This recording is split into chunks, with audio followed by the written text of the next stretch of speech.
What's going on, people? What's happening? Happy Tuesday. I hope you're all doing well. Big up to everyone locked in. Be sure to hit the like button, guys. Be sure to subscribe as well if you are new here. Today, originally, the stream had a total different direction, but I think it's only right with the news of Manchester United bidding 85 million euros for Benjamin Cesco. We kind of talk about that and we break it down and I guess measure out the pros and the cons of this deal. We have so much to talk about, and I want to know you guys' opinions. So make sure you guys get involved in the comment section as well. Essentially, the question that I posed to you guys is: do you think this is good business from Manchester United? Now, I think I say this all the time with the way that the transfer markets have just become so overly inflated. I mean, anybody can go for 50, 60 million plus, but that's more so players on the side of Premier League experience. When you look at the strikers that have actually joined the league this year, or not just joined the league, but also, inter Premier League transfers like Liam Delap going from Ipswich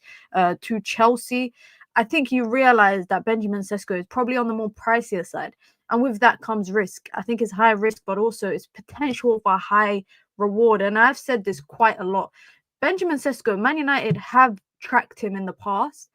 That's no secret. They have tracked him. They even were interested in him before he went to Leipzig and he was at RB Salzburg. They've been tracking him since he was 16 years old. They've been monitoring his development. However, he's not a name that's ever really popped up this summer, last summer, in terms of strikers that United have been linked to. And another thing that makes me kind of concerned is that in the space of 3 windows, United would have spent 200 million on strikers that neither really guarantee you 20, 25 goals in the league. Now, with saying that, I think out of all the strikers that United have brought in the last couple of windows, Benjamin Cesco is probably the higher potential out of all of them. And at this point, Man United are really only buying potential. So we're going to talk about all of that. Like I said, guys, be sure to hit the like button. Be sure to subscribe as well if you've just come through.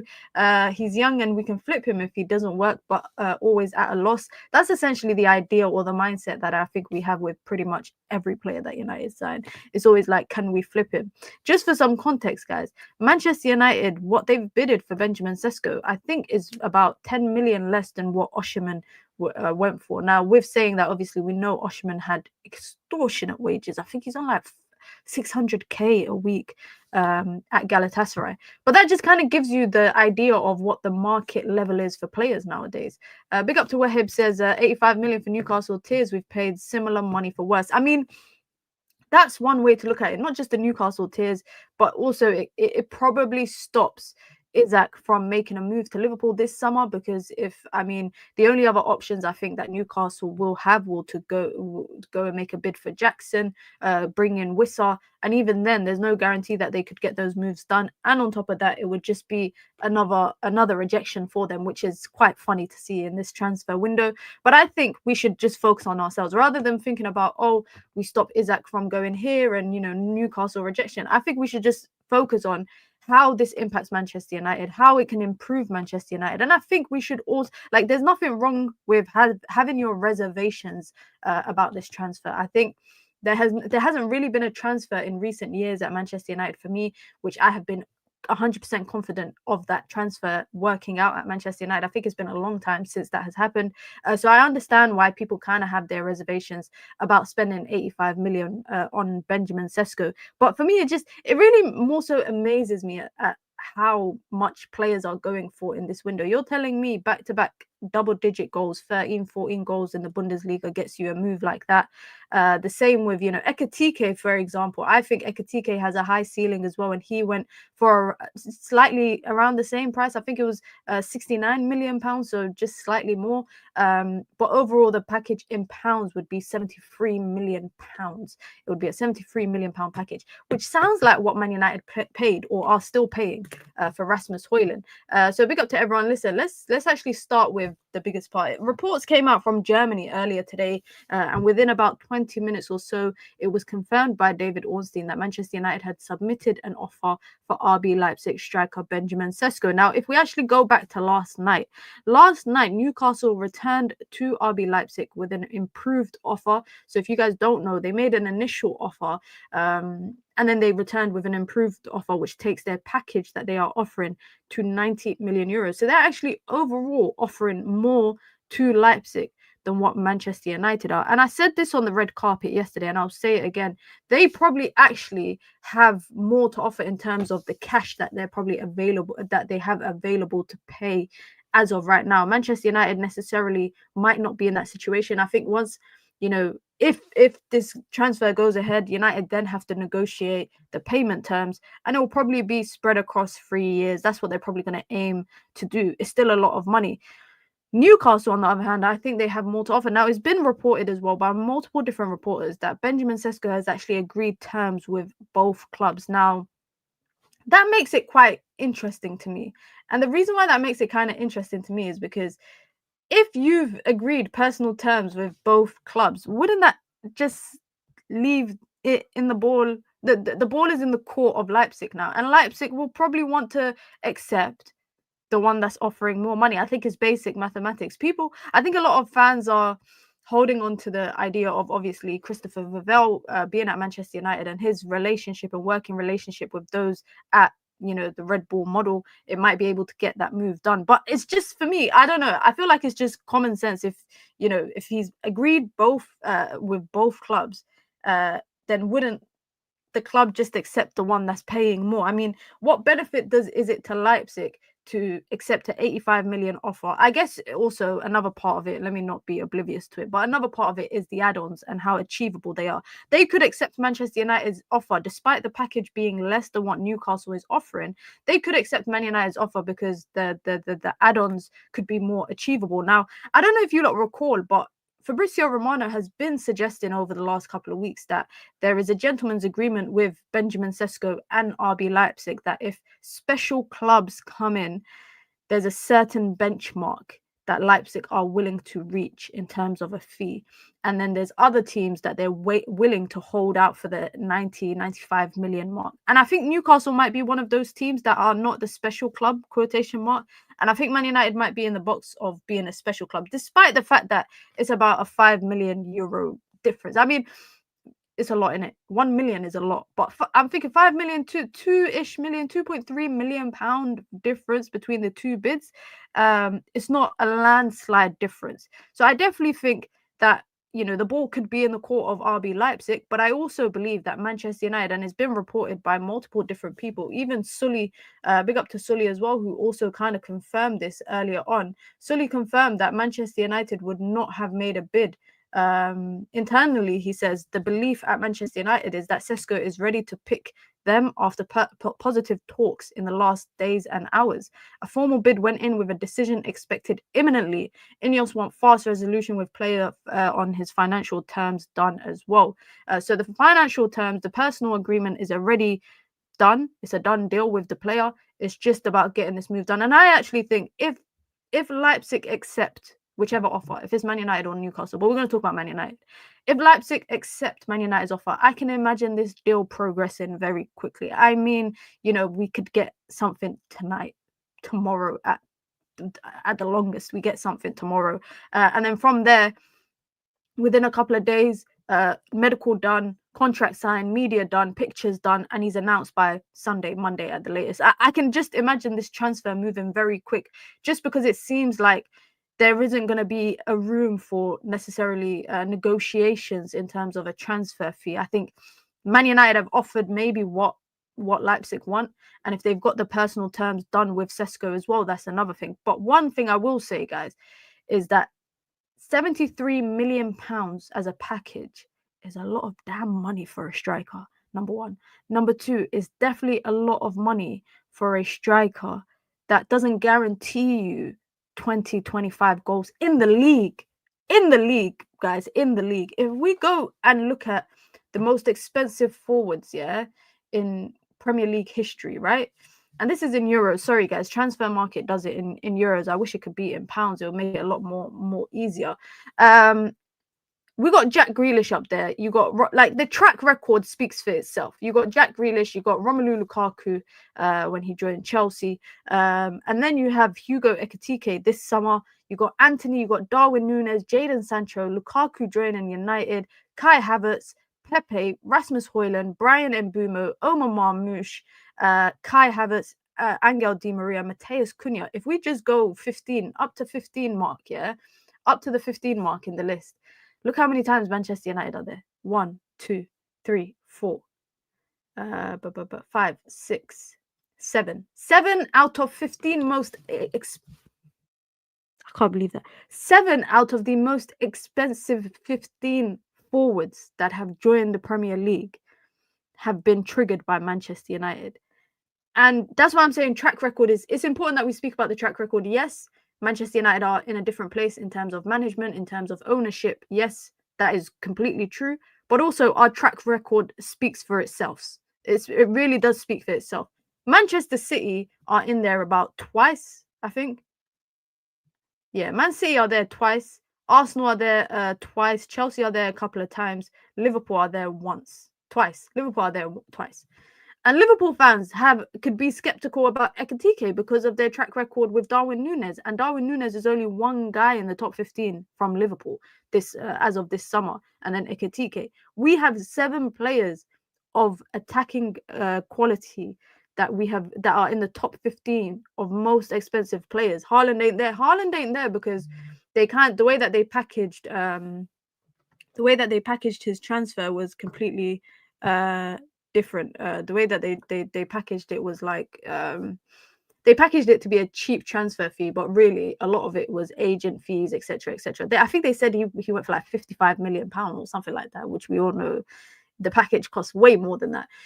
So I understand when it comes to Benjamin Cesco why people could be skeptical. I totally understand that. However, one thing I will say is that I am skeptical about this. I am skeptical about it because it's not a striker that United have been historically linked to throughout the summer transfer window. I mean, when you look at the real strikers that I think United wanted, I think the real one that they wanted was Liam Delap. I really think Man United are probably licking their wounds about missing out on Liam Delap because him and Benjamin Cesco are very similar in attributes and the way that they play. Maybe he's a bit leaner and his ability to, strike shots from further he's more capable of doing that. But in terms of like for likeness in quality, they have a lot of similarities. And Liam Delap would have cost way less than Benjamin Cesco. So I'm kind of warming up to the idea of Benjamin Cesco, not for the price tag, but mainly because of the type of player that he is and the similarities that he shares with other strikers that Manchester United have looked at. But even when you say that, all the other strikers that United have been linked to throughout the summer transfer window, Benjamin Cesco only really popped up in the last week or so. I don't know if you guys share the same opinion as me, but I feel like Benjamin Cesco has only really popped up in the last week or two at best. And from there, it's progressed pretty rapidly because Manchester United need a striker. And because he is really the only other one on the market right now. Nicholas Jackson is on the market, but Chelsea want £80 million for him. But I know they're probably not going to get £80 million. And this one thing I rate about Chelsea is they will start high and anything below that, they're happy with it. So they'll start and say, we're listening to bids of £80 million for Nicholas Jackson. They know, and we know, everyone knows that 80 million is not going to happen. But if a club come in and say, hey, we'll give you 65, they'll be like, let's see if we can milk a little bit out of you. 69, 70. Okay, cool, we got a deal. You aim high, and anything below that is still a good outcome. Whereas Man United, when they're selling their players, completely the opposite. We undervalue our players regardless. So when you look at the market of the strikers that are really available, it's only really Cesco, Nicholas Jackson, Ollie Watkins. A journalist on KG's channel said United wanted Cesco last year. United have been linked to Cesco. This is my point. United have been linked historically. Before he even went to Leipzig, he was linked. Last summer, United were interested in him, but the real buzz around him was Arsenal. Arsenal were ready to go all out for him, and then he signed a new deal, right? I'm not saying that United have not been linked to him. I'm saying when you look at the moves this summer and what United have been pushing to do with their strikers, this feels like it's come out of nowhere in the last, week and a half at best. I feel like it's come out of nowhere. But with saying that, I will say one thing is I am warming up slightly to the idea of Mateta. And Mateta is one that I don't get. Yeah, Mateta is a move that I don't get. Nobody Like, the thing is, right, with Crystal Palace, and Crystal Palace have barely sold anyone, they've barely brought anyone, right? I feel like they're willing to listen to offers for 3 players in that team. Eze, maybe Wharton, and Mateta. And I feel like if any club get to Mateta before Arsenal get to Eze or someone else gets to Eze, I think they would be more likely to sell him. Now, out of all those players, I think they would be willing to sell Mateta because the other 2 are younger. They are younger than him, slightly. Eze is only 2 years younger than him, but he's slightly younger than him. And they could probably get more next summer for Eze and Wharton. Mateta is prem proven. I think he would work in a front three with Mbumo and Cunha. And it's probably because I've watched Mateta a lot more than I've watched Benjamin Cesco. In the last 2 seasons, I've probably watched about 12 games of Benjamin Cesco, maybe 14 at the most. Some of those Champions League, some of them Bundesliga. And I'll be for real. It's never been a striker that really moved me that much. And I don't know, guys. At this point, I feel like I'm experiencing what they call copium. I feel like I'm saying that I can get behind it just because I feel like, isn't that what you're meant to say as a fan? Because if I say I'm against it, people are going to be like, oh, you think you know better than the football minds that are, or the football directors, etc. You think you know better. I just think it's a transfer that's popped up over the last week or so that has been pushed, and Manchester United find themselves now potentially in a bidding war. They might find themselves in a bidding war with Newcastle, and I think Newcastle got the money. I think United do as well, but Newcastle have more to offer up front. I'm just worried that we focus so much on the front line. I mean, we've already spent. Let me show you this, guys. Let me show you guys this graphic that I saw today. I saw this today on The Athletic, and it's the Premier League transfer fees that have been spent and received over the summer transfer window this year. And you look at people like Liverpool. Liverpool have sold 114 million worth of players. Chelsea 136, City 31, United 0. The only other people that have made 0 in sales is Crystal Palace and Fulham. But Crystal Palace and Fulham have spent no money whatsoever. Look at this, guys. Crystal Palace have spent 2 million. Fulham have spent 0.4 million, 400k. They have not spent anything. So them buying players or selling players isn't really a necessity because they're not really spending. You look at the sell teams in the club, in the league, sorry. Bournemouth selling a heap of players. I mean, Brentford, this all came from us, most of it anyways. West Ham, Nottingham Forest, Wolves are up there. Most of that came from United. Brighton, Sunderland, Tottenham, United, 0. Absolutely nothing. Did Palace not get Diamond? I don't think they got him yet. Correct me if I'm wrong in the chat, guys. I don't think that that we've got him, that Palace have got him yet. And I just feel like just looking at this makes me think, okay, we've got this is gonna go from 131 to 200 million when we buy Benjamin Cesco. 200 million that Manchester United have spent in the summer transfer window, and the question begs to differ, what the hell is happening with our midfield? That's going to be the question that everyone's going to have. After every game, I promise you, we're not going to be talking about Cesco. We're not going to be talking about Cunha. We're not going to be talking about any of those guys. What we're going to be talking about is the midfield predominantly. This is a good front three, and I think it is a good front three. Did we receive anything from Rashford? No, we didn't. No transfer fee. It's just savings in wages, which is I think 85%. That Barcelona are paying 85% of his wages, and the rest Man United ain't paying anything. So United are making a cash saving. Big up to Ak, who's been a member for 20 months. That's a long time. Says, when you compare Cesco to other Premier League strikers, I think he could be top 5. I honestly think he'll have a better season than Gyökeres. I hope he does. On 2 weeks from now, potentially 2 weeks from now, Manchester United will line up with Cesco. It's so funny because it was meant to be the other way around. When everyone was talking about transfers this summer, up until a certain point, it was of the belief that Gyökeres was going to Manchester United and Cesco was going to Arsenal, and now it could be the complete opposite, if you want to say that. I want to show you guys something quickly because you lot know I love data. You guys know I love data.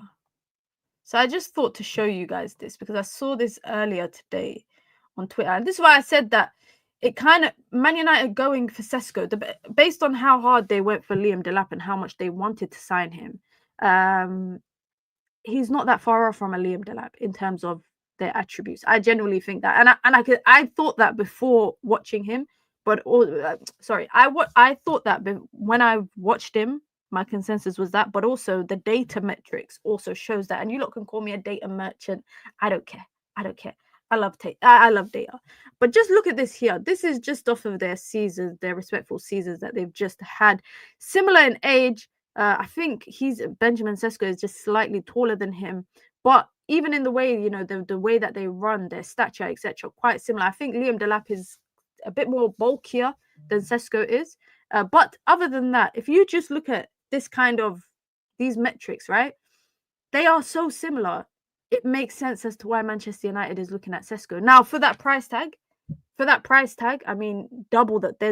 And that is why it all makes sense to me why Manchester United were pushing hard for Liam Delap and why he was their main target. I remember a couple of months ago saying it's very odd that Liam Delap is the main target.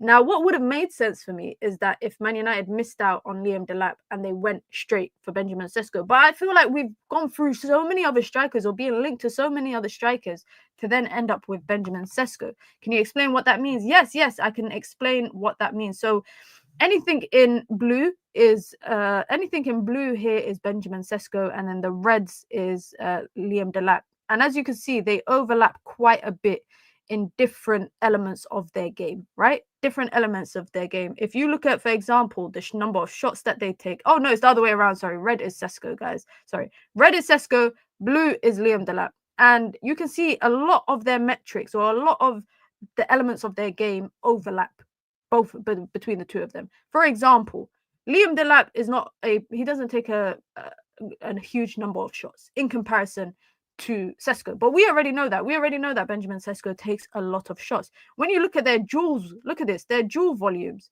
similar. Their duel volumes is similar. Now, you can see the measure here. This is per 90 or, over a course of 90 minutes throughout the game. It's a data metric that's used a lot statistically. And you can see how many duels that they engage in game. So it's about 1/3 of the game that is calculated for them to be involved in duel volume. You see the recoveries, very similar as well. Now, look at the shot distance. And this is a kind of a criticism I had for Cesco, but the data seems to suggest that it's actually Liam Delap that actually takes shots from further out further out from the goal. That's over again per 90. And then if we look at here, their take on etc. Carries into the box, Liam Delap excels more than Cesco does. You can see it here. Their take on successes are very similar. That's quite high. If you're saying per 90 and they're all the way up here, that means that's probably about 85-90% of their take ons. They are successful with it. Now look at here. This is where the data goes into the lower zones, and that's the passes into the box, incisive passing. That's the two main ones, and you can just see here that passes into the box, Liam Delap, not much in comparison to Benjamin Cesco, slightly more, and then they flip over for the incisive passing, which is quite different. Now, XA, which is expected assists, that's how the world is, guys. We live in a data world.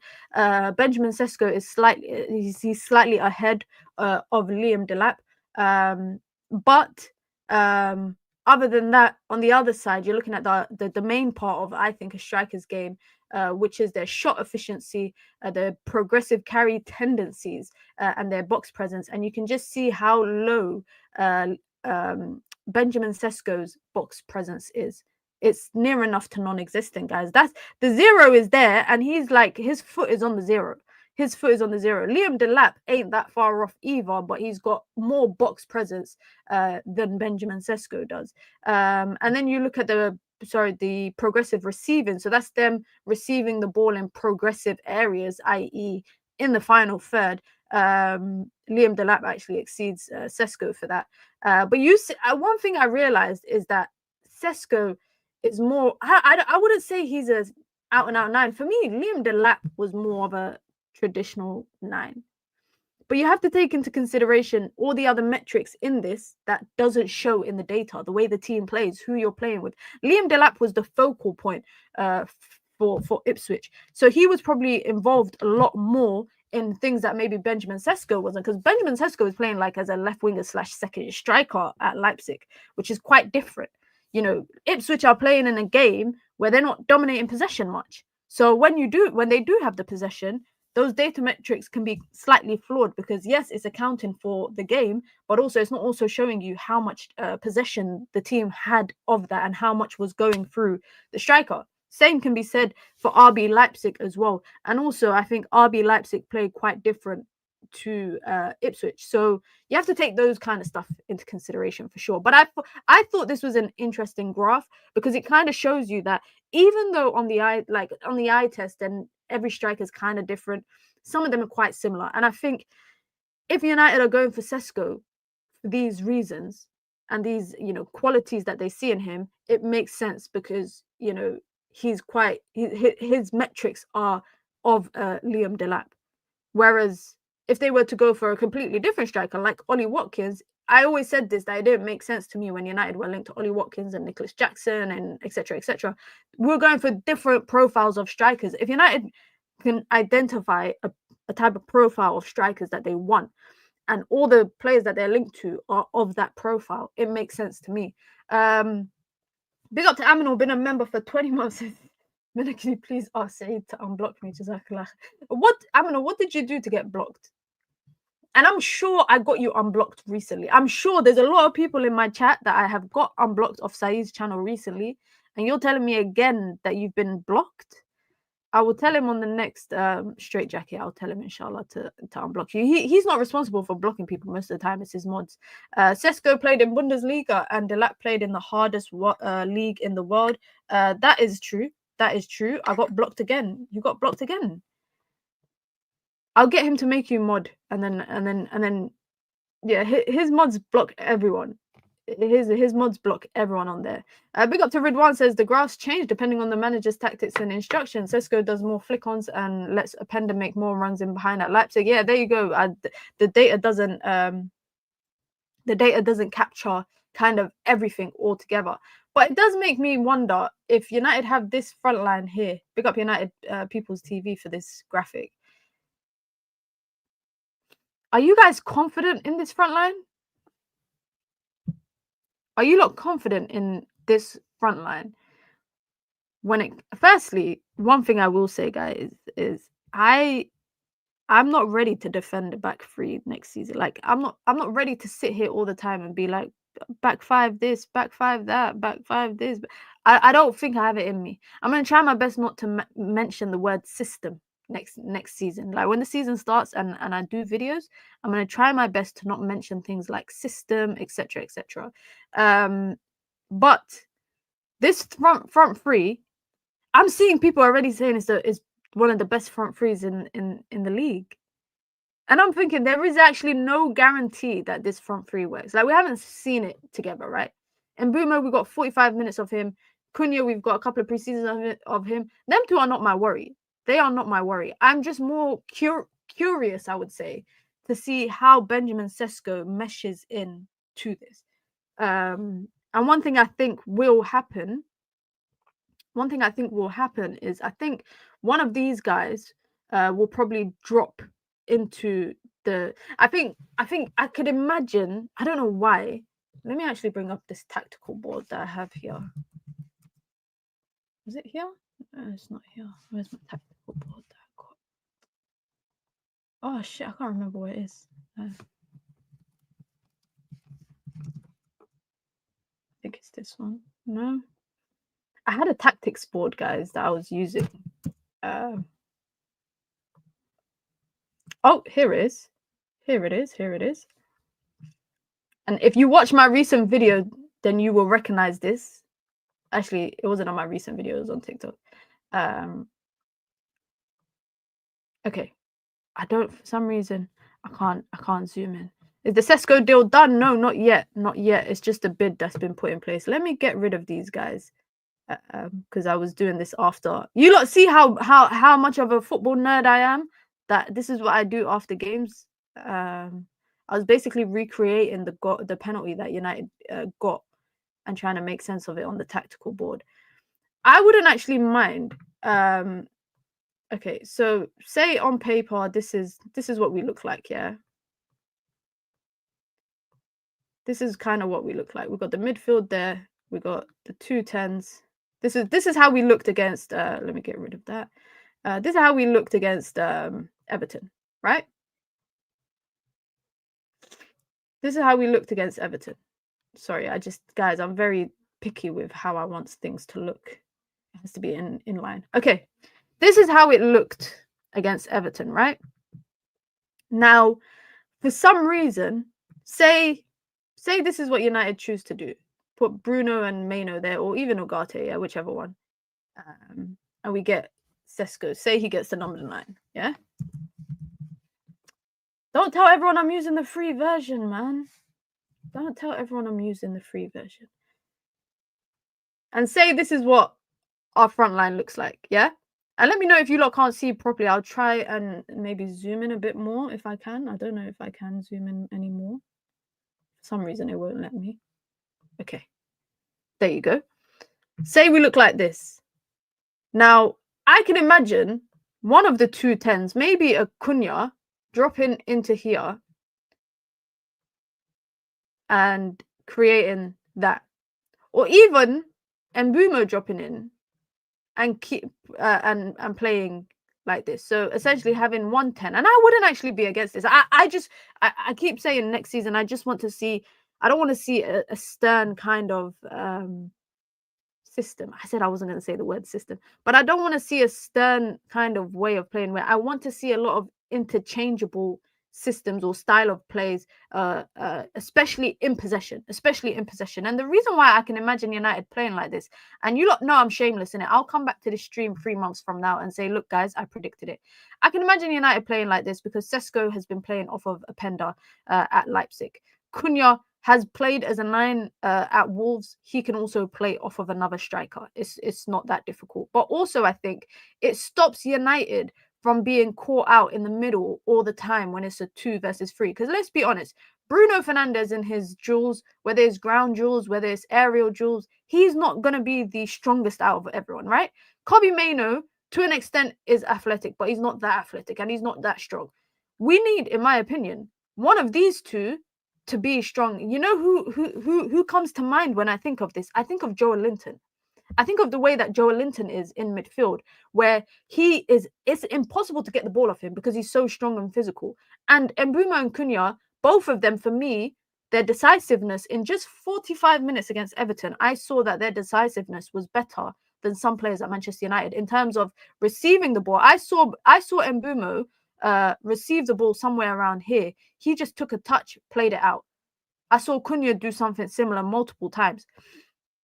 And I think this could also support Bruno Fernandes. Because let's be honest, guys, I struggle, and you lot might not agree with this, but I struggle to see a starting 11 next season from Amorim where Bruno's not in it.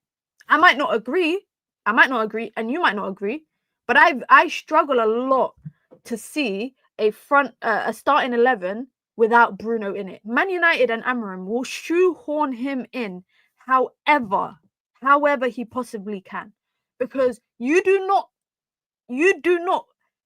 keep Bruno Fernandes and basically slowly integrate him out of the team. You do not keep him. If this was the case, and Manchester United imagined or envisioned a future without Bruno Fernandes in the midfield, they would have sold him. He wouldn't have said in a press release that, you know, United don't need the money and they're happy if they never told him to leave. None of that would have happened. So I know a lot of you guys say that Bruno Fernandes doesn't work in that deep lying midfield role, and I agree, because I don't think he's got the physicality for it. I don't think he's got the balanced nuance that you would need a midfielder to have in terms of composure. He plays great passes, but sometimes they are trigger balls. Sometimes he is the trigger. I don't know if you guys realize, but sometimes Bruno Fernandes in transition, or maybe even in the deeper roles here, he can easily be the trigger when he's in possession, because the opponent will know if you just put a man on him or a guy to attack him, he's going to launch a ball out this way, or he's going to launch a ball out that way.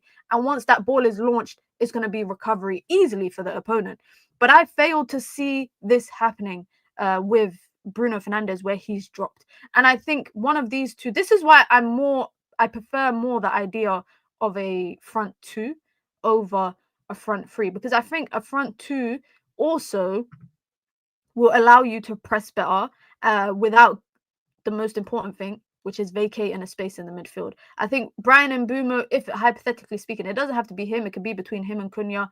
But I would like to see a game where this happens, where one of them play behind the two kind of forwards. They don't even have to be strikers, but they play behind the two forwards. And I imagine that Cunha will be the one out of the two up front that would be able to drop in these spaces here, which means Ahmad can just hold the touchline. He doesn't even have to come in central. People like Diogo Dalot, who he's not on this graphic right now, but Diogo Dalot, when he's playing at wing back, Diogo Dalot struggles to hold the width. Oh, here he is, actually. Diogo Dalot struggles to hold the width as a wing back the way that Patrick Dorgu and Ahmad does. And as a result, I don't know if you guys saw this against Everton, but I saw it multiple times. Diogo Dalot was picking up the spaces that your 10 should want. And as a result, Cunha, who was playing as the left-sided 10, was picking up the spaces here. Or Bruno Fernandes, who was playing in that 10 role, was picking up the spaces here. Diogo Dalot struggles to play as a wing-back. And I don't fault him for that, because he's not a wing-back. He's not really a wide player either. So I think he just struggles with that. But Manchester United, if this is a big if Diogo Dalot is, for example, playing, I could envision something like this, where say Ahmad gets injured, right? Hypothetically speaking, let's put Ahmad over there for now. Hypothetically speaking, Dalot's playing as a right wing back here, right? He's playing as a right wing back, and say Patrick Dorgu is here. I could imagine him picking up the spaces here in transition when United are attacking in build up, etc. I can imagine Diogo Dalot picking up the half spaces here. And that would lead to Bryan Mbeumo coming out to the wide channel, because he's better and more naturally able of playing widely. He doesn't play there all the time, but if between the two of them, Bryan Mbeumo would be the better choice. Who would I want to have the ball in the wide channel at that moment? I would want Bryan Mbeumo to have it, not Diogo Dalot, because I know what's gonna lead to what it's gonna lead to with Diogo Dalot. So I'm also of the belief that a lot of the like structure that Manchester United have it is quite rigid, but I think it's also quite adaptable depending on the players that the manager has at his disposal. And I just, in my personal opinion, the idea of Cesco as that like lone runner, it would make more sense to me. I would prefer it personally if it's a two-man front line with a 10 behind, because then that supports the two-man front line, can both lead the press as well comfortably. You know, if, for example, it's Cunha and Cesco here and Mbeumo here, you can have Cesco, you know, navigate in this area for the press. You can have Cunha navigate in this area, in the central area. And then you can have Bryan Mbeumo here. And even if Bruno, for example, wants to step up slightly more and Maino wants to drift in a bit more here, Lenny Yoro, I don't know if you guys realize, Ahmad can pick up these spaces here and support Maino, because Lenny Yoro against Everton was picking up these right-handed spaces quite a lot. I don't know if you lot realize, but essentially in the Everton game, and I think I mentioned it in the video that I dropped, Ahmad was playing as a right winger or a right midfielder, if you want to say that. Even out of possession, Man United were playing with a 4-4-2. And where I've seen that before, I've seen it with Xabi Alonso at Bayer Leverkusen, but I've also seen it with Real Madrid as well at the Club World Cup. We saw it with Inter at the Club World Cup, and we've also seen it throughout their time under Inzaghi. Al Hilal did it as well, where they will have their right wing back essentially playing as a right mid/right winger, and you get your right-sided centre-back to be that sweeper here, who's naturally usually quick, strong, can read the game very well. And that is why, for me, Lenny Yoro has to be the right-sided centre-back next season. Now, the reason why I brought this up was because I wanted to talk about Benjamin Cesco, and I just went on a rant about so many other stuff. Let me see what you guys are saying in the chat. 90 million and Belabor is right there. Would you guys prefer United to spend this miraculous 85 million euros that they have on a midfielder, because I think that's what a lot of people keep saying, that they'd rather that. But I promise you lot, I think Man United are thinking, fix one thing at a time. So let's fix our attack. When we fix our attacks, let's fix our midfield. Because I also believe that the quality of players available in midfield trumps what is in the market right now for strikers, without a doubt. And so next summer, those same midfielders will still be available. And there's nothing to say that the market of strikers will be even better next summer. I don't think that's necessarily the case. But I do understand the argument that a lot of people have about signing a striker instead. Big up to Aminor, who says, thank you for the super chat, says, what will happen to Chido then? Loan option? I think it depends on what happened with Hoyland. I think it depends what happens with Hoyland. Who is our Bruno replacement if he got a red card? It depends. Bruno replacement, do you mean in terms of what he offers on the pitch, or just generally speaking, who would play in his position? Big up to Ash. He's been a member for 13 months. If you don't want to join the membership club, you can. It's the pinned comment in the chat. You get your badges, you get your emojis. Excuse me, you get your custom member content, and of course you get to support the growth of the channel, the ever growing channel. Big up to you lot, because we got to 16k, so thank you lot so much. Next up is 17k. It takes long to get to these milestones. It's actually kind of crazy, but big up to all of you guys, especially if you are new here. I dropped a video earlier today. If you lot want to know about the midfielders United should go and sign, I dropped a video talking about the 5 midfielders that I think United should sign. Some I missed out.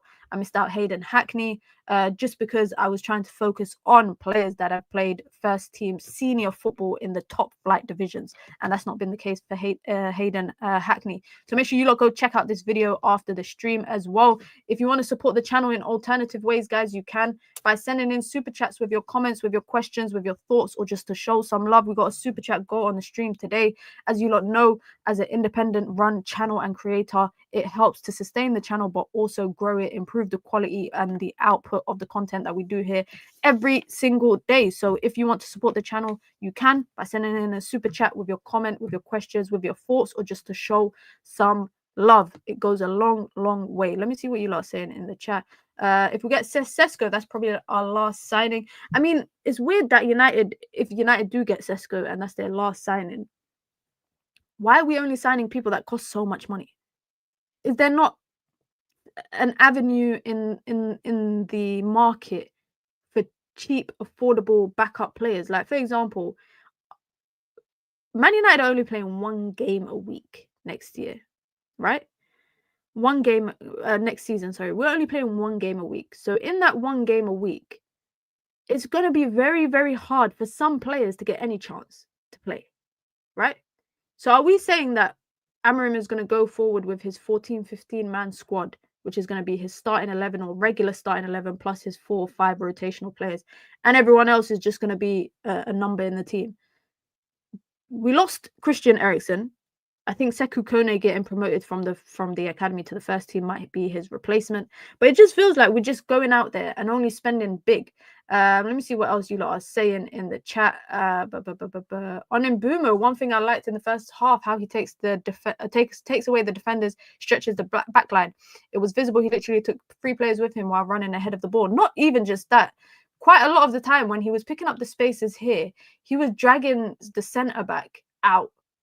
And so now the left back, I think it was Mikalenko, had to keep coming in here, which was giving Ahmad space to run quite a lot. And I think Cunha did also quite a bit of the same as well on this side of the pitch. One thing I realized, though, Cunha playing in the false 9, is that if you want him to not be involved in the game, it's basically having nil impact.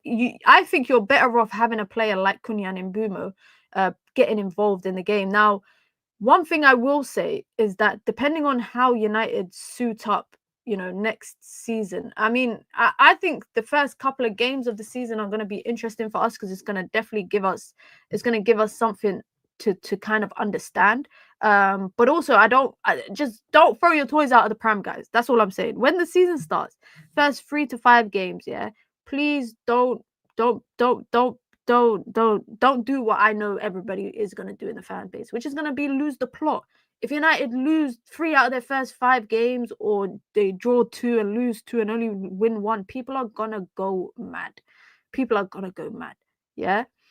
I think I'm of the belief that I will give it like a month of 1 game a week, which is 4 games. Guys, we only have to watch United 4 games 4 times a month. Do you know how crazy that is? Maybe 5 if we play a midweek game. Maybe 5 if we play a Premier League midweek game. Last year, I think I watched United like 9, 10 times a month. That was torture. That was emotional torture. But at least we were going through it together. At least we were going through it together. If Man United can get the Benjamin Cesco deal over the line, then I'm definitely hopeful that Man United can start the season well. One thing I will say is we need to sell. We need to sell, sorry. We need to sell players. Man United really, really need to sell players. Now, Fabrizio was reporting yesterday that Chelsea were advancing on personal terms with Alejandro Garnacho. I don't care if they agree personal terms. If Chelsea are going to pay what United want, sell him. If not, don't. I'm fully of the belief that if Manchester United do not get the price tag that they want for Alejandro Garnacho, don't sell him. Don't sell him. The guy's not on a lot of wages. He's on like 40k. He's on like 40k, which is including bonuses. Ain't no bonuses for any Man United player right now. I'm happy. I think we should absolutely leave him to rot if United can't get what he wants, because he is very heart set on going to Chelsea. It's Chelsea or nothing. The same way Rashford was, it was Barca or nothing, right? But also no one else was really in for him. Garnacho, it seems like a lot of other clubs are interested in him, but he has given priority to Chelsea. He wants to stay in the Prem and also wants to be in the Champions League. If it's not 50 million, he's not going. Yeah, Man United will maybe lose out in the long run. They'll maybe lose out in the long run in terms of paying him wages. But he has held Man United ransom, essentially. I think he's held Man United hostage, not ransom. He's held Manchester United hostage this summer in terms of the fact that it's my way and I go where I want to go. Okay, you are the creator of your fortune, but we are the creators of ours. And if you have gotten this far and you've basically hinted at the idea of, oh, you know, come deadline day, Man United's hand will be forced. And it's not just him, it's everyone in that, you know, 4-man team that's being exiled out. But if they are all of the belief that deadline day will come and United's hand will be forced, this is the first time in my life that I actually back that Manchester United do this. Genuinely speaking, guys, last year I remember speaking about what Enzo Maresca was doing at Chelsea. He was a new manager. Within the space of a week or two, he exiled X amount of players, left them behind the preseason tour, told them go find yourself another club, weren't allowed to train with the first team at Cobham. In the end, most of them ended up leaving. Ben Chilwell, Raheem Sterling, Trevor Chalobah, they ended up going back to him with their tail between their legs, saying, please come back, we need you. And he went back to Chelsea. But Raheem Sterling right now is linked to a move to Fulham. He's linked to a move to West Ham. He's linked to a move to all these London-based clubs because the manager don't want him. Ben Chilwell, his relationship with the manager broken. And I remember thinking at the time, this is crazy. Like, how could you do this? How could you do this? And they didn't do anything to Enzo Maresca, except for some of them be high earners. That's it. He didn't do anything. And Enzo Maresca just didn't want them. Just didn't want them. Now I'm of the belief that what these players at Man United have done, they deserve it. They deserve to be told, if the club don't come with a valuation of what we believe you are worth, you can stay. You can train with the under-21s. That front line of JJ Gabriel, Garnacho, and whatever other who else is it? What's that guy called? The one of the UFC fighter family, Ibrahimov or something like that. That could be the front three for United's under-21s. I'll watch it. Or Chido, Garnacho, JJ Gabriel, front three for the under-21s. I'll watch it. I'll watch that. That seems like a decent front three. They could score like 15 goals between them. But honestly speaking, jokes aside, guys, I feel like Man United are, for far too long, United have not sold well. And now you have assets that you can sell well. And some of it is Man United's fault, let's be honest. The situation that Garnacho finds himself in. Neither of the parties are angels in it. Both of them have a part to play.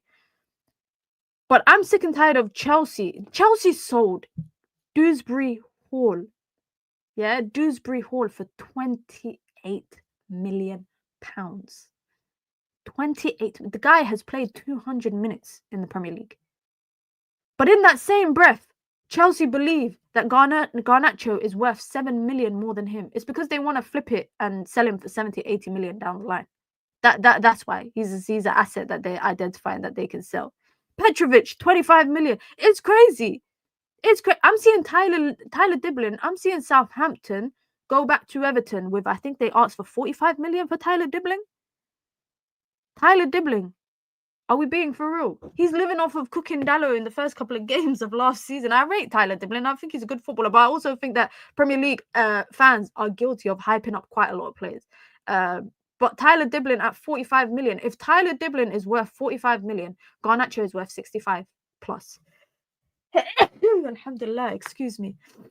Generally, I believe that if Garnacho goes for 35, 40 million, like I said yesterday on the red carpet, ideal thing for me is Man United sell him 50 plus with a reasonable sell-on percentage.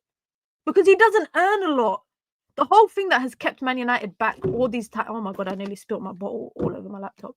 The whole time, guys, that what has held Man United back, yeah, about all of these transfers, it's always wages. It's always been the wages that hold Manchester United back. For once we have an asset that has a proven track record, has over 100 appearances at senior level for Manchester United, goals and assists in the Premier League, in European competitions, etc. Yeah, big goals that he scored, big game goals. Yeah, yes, he's fallen out with the manager. That doesn't make him any cheaper than what he would have been a year ago. The guy barely earns anything. Manchester United should be cashing on that. And if Chelsea don't want to play, and whoever else, because clearly Chelsea is Garnacho's destiny. Like, he wants that, right? So if he wants that, that's fine. You, the same way you're in cahoots with them about your personal terms, you tell them, by the way, Man United ain't going to accept anything less than 50. So you guys better come correct. Or don't turn up at Man United's door at all. I think it's insulting to bid 25, 30, 35 million for a player like Garnacho. Just because I don't want him at Man United anymore because of the circumstances doesn't mean that I don't value him. It's the same way when Man United have let other players go in the. I like Di Maria, guys. I liked Angel Di Maria when he was at United. Did I think it was the right thing for him to be sold? Yeah, because he fell out with the manager and it was becoming drained, but he was a good player. And that didn't, in my opinion, him being a good player didn't change how much I valued him at, just because of the situation that happened at Manchester United. So that I'm not saying him and, by the way, Di Maria are on the same level. I'm just saying that sometimes situations happen at a club, and just because that has happened doesn't mean the club should value them any less, especially when it's not as toxic as other situations, just in my opinion. And if Chelsea don't want to pay, no problem. United are not getting more than 40 for Garnacho. I think it's robbery, honestly. Yeah, I think it's they would be robbing us anything below 50. I think it's robbery if United don't get 45 plus for him. He was worth 40 to 45 million 6 months ago. What's changed since then? Apparently his attitude has changed. Apparently that's been a big reason. Garnacho is going for 25 plus 5. Listen, 25 million in this market is crazy. But you know what I think United should be all over. I think United should be on this. Ben Jacobs says that PSG valued Donnarumma just in excess of 30 million. He's happy to stay at PSG for the final year of his contract, but the club prefer to sell him now. All jokes aside, guys, I think United should sign him. I'm not even joking. Dead ass, I think United should sign him. 30, 35 million. PSG should do us a favor for the Ugarte deal. PSG should do us a favor for the Ugarte deal. He might cost a bit in terms of wages. But like I said, PSG are clearly moving on from him because they would have agreed a deal by now on his contract, number one. They wouldn't let him enter the last year of his contract. That's the first point. But the second point is they wouldn't be actively trying to sign Lucas Chevalier from Lille. I don't know if have they officially signed him yet? Let me see.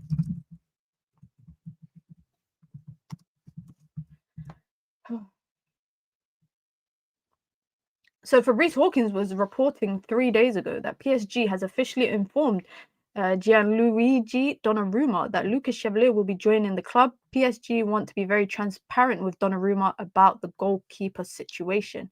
And then a few days after that, he confirmed that Donnarumma has no desires to leave the club, but PSG are hopeful he will find himself a new club to make way for Lucas Chevalier. but he doesn't want to leave. And it's also been confirmed that they will be signing Lucas Chevalier for 40 million euros. Well, I'll take him. If United can't get Lucas Chevalier, I'd take him.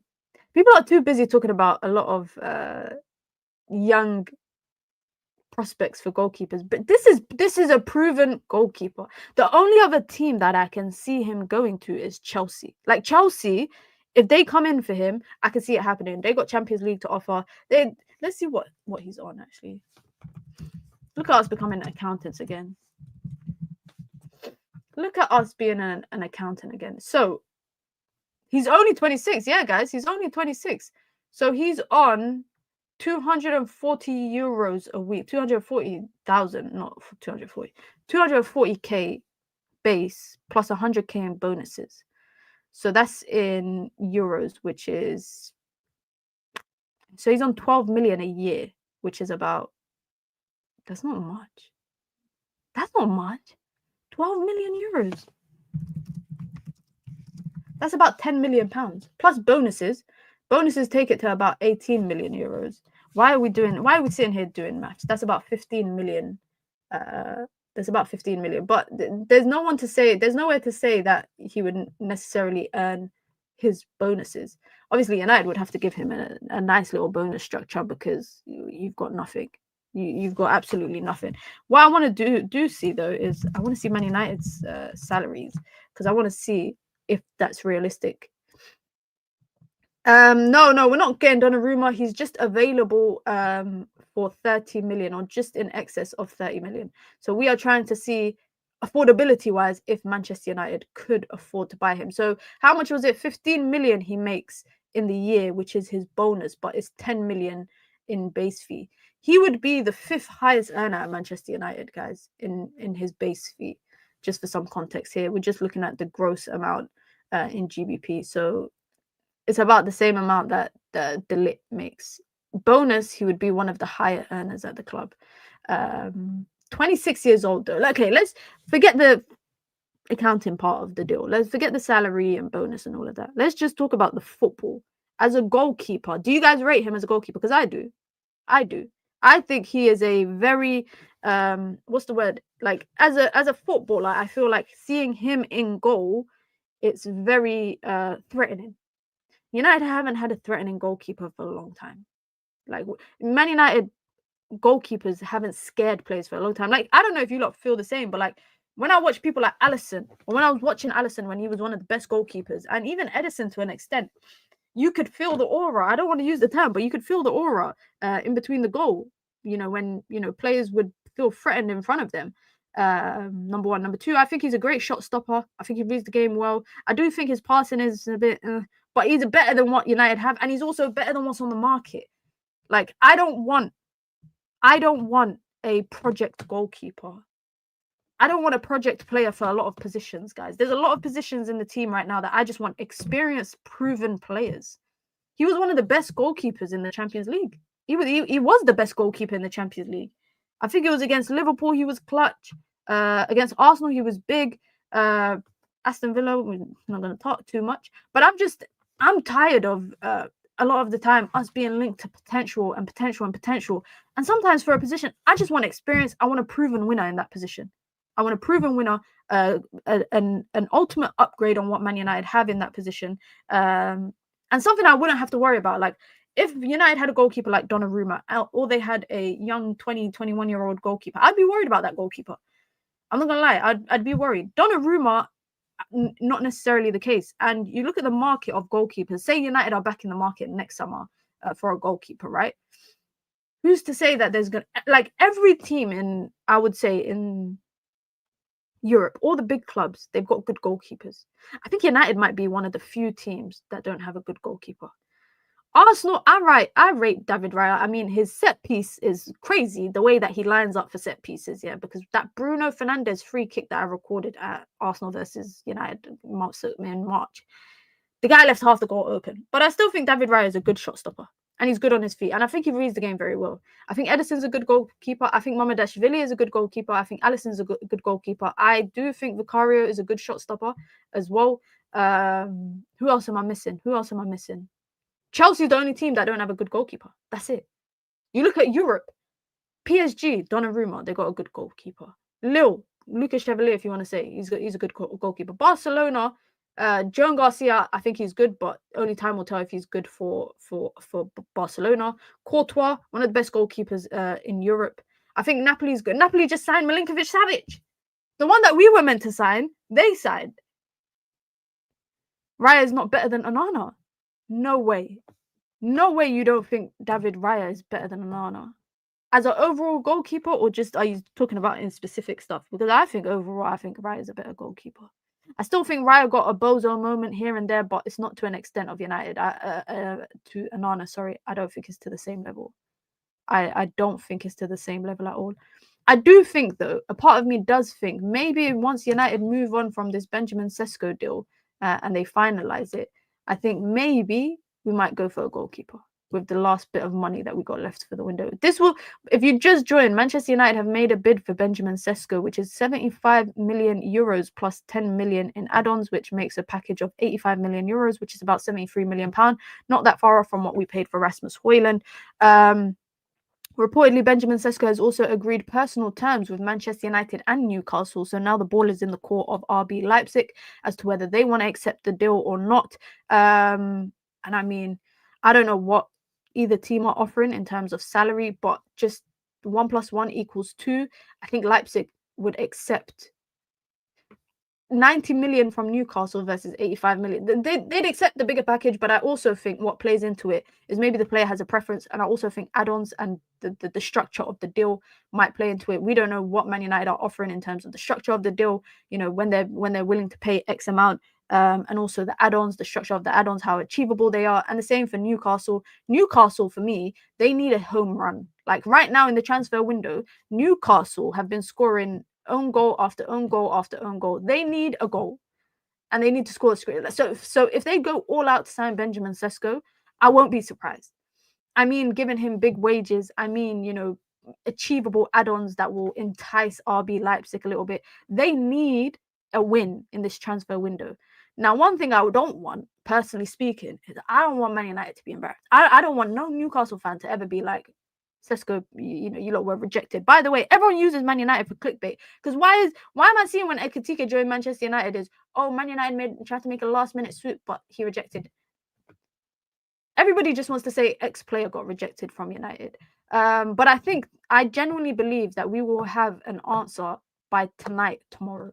At the latest, tonight or tomorrow, I think we will get a here we go for Newcastle, or we'll get a here we go. David Ornstein will give that confirmation as well for Manchester United. It's going to be very soon. And I think both teams are probably looking to move quick because also they both went in with big offers immediately. It wasn't no 60, 70 million incremental increase for each bid. It was immediately a straight big bid.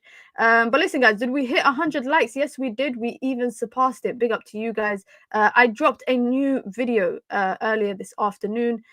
So please, if you do anything after this stream, go and check out that video that I dropped. It was a very good video, if I must say so myself, breaking down 5 midfielders that Manchester United should go and sign. If there's any breaking news between now and tomorrow, you lot know I'll drop a video or I will be live.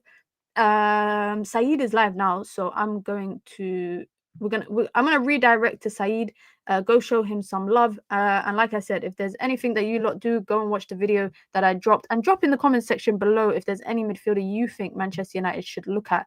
I hope you have a wonderful afternoon. Big up to everyone that got involved in the comment section. Transfer window is shaping up nicely for Manchester United, and we'll see what the next couple of days have to offer. I'm out, guys. I hope you have a great one. Peace.